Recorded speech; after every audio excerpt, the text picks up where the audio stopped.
Hello, it's Miss Owens here, the 6th grade homeroom teacher. We're going to be reading 11:02 p.m. As you can see, Richard, Emily has bypassed St. Pete. All we have here is a bit of rain and some wind as the outer edge is skirting past us, heading north.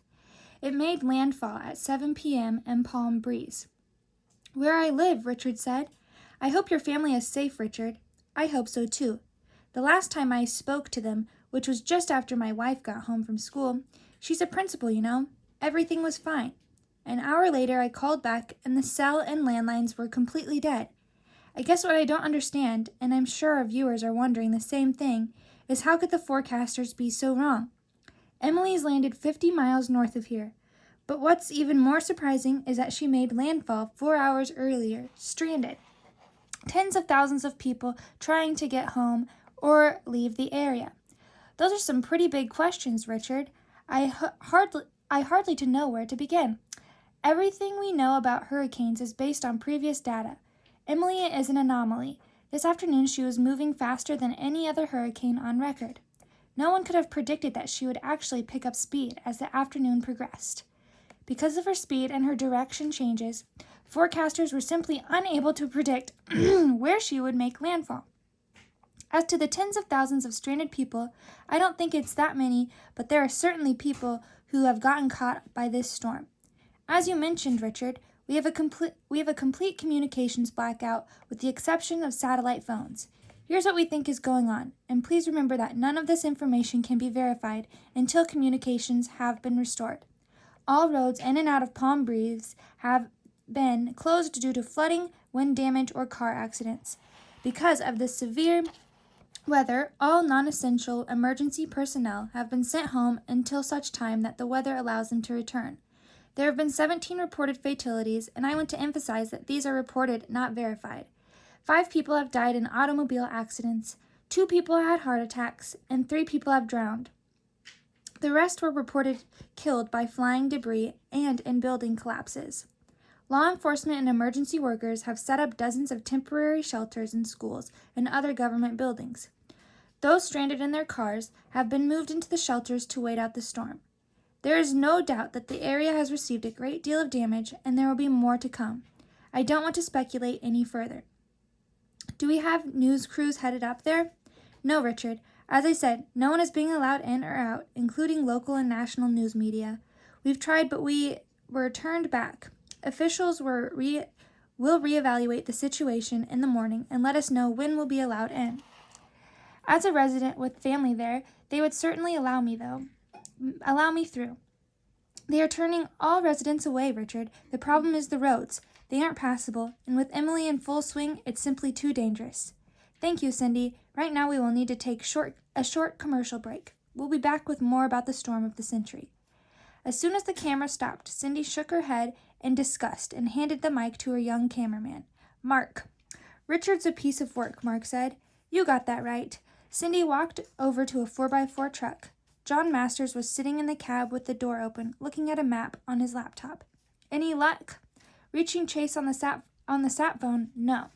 Maybe his battery's dead. Chase makes sure all of our phones are charged. The sat phone is either broken or he's in trouble. He'd have the phone on by now if it worked.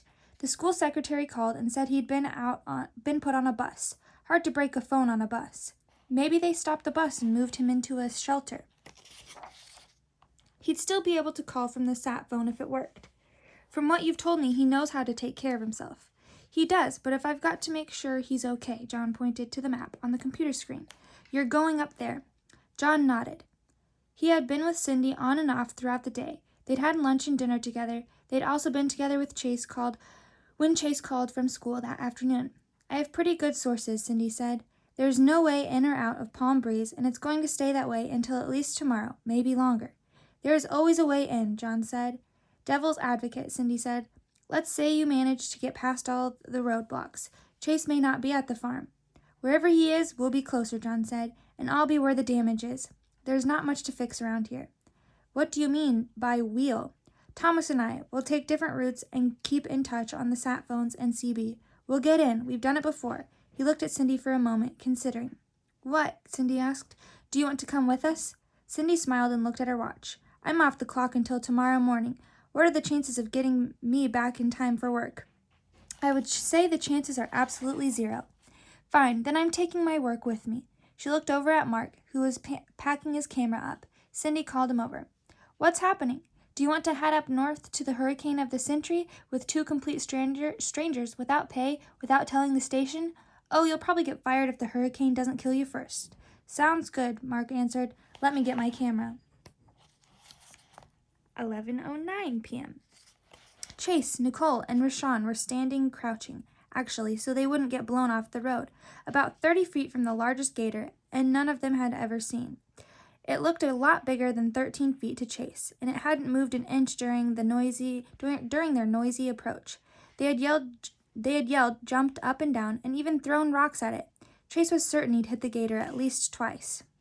You're the lion tamer, Chase said to Nicole. What do we do? I'm not a lion tamer, Nicole said. And even if I was, there's a big difference between a lion and a gator. Yeah, Chase said. About 8 feet of difference. He looked at Rashawn. What do you think?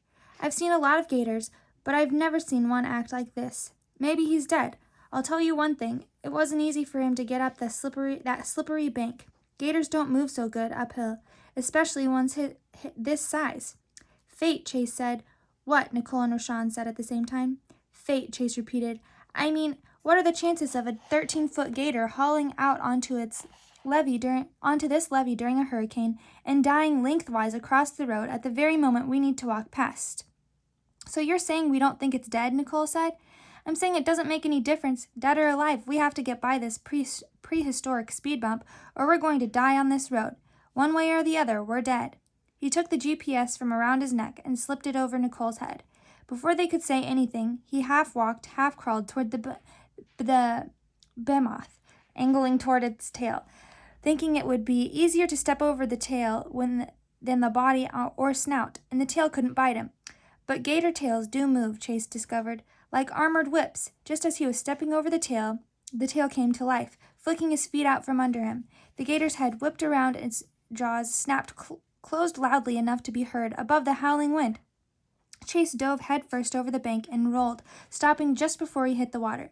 He heard the gator following him over and began scrambling as fast as he could on his hands and knees along the water. He heard a splash behind him and immediately started crawling up the bank, hoping Rashawn was right about how difficult it was for a large gator to get up a slippery hill. When he reached the road, he lay on his back, gasping. Nicole's and Rashawn's worried faces appeared above him.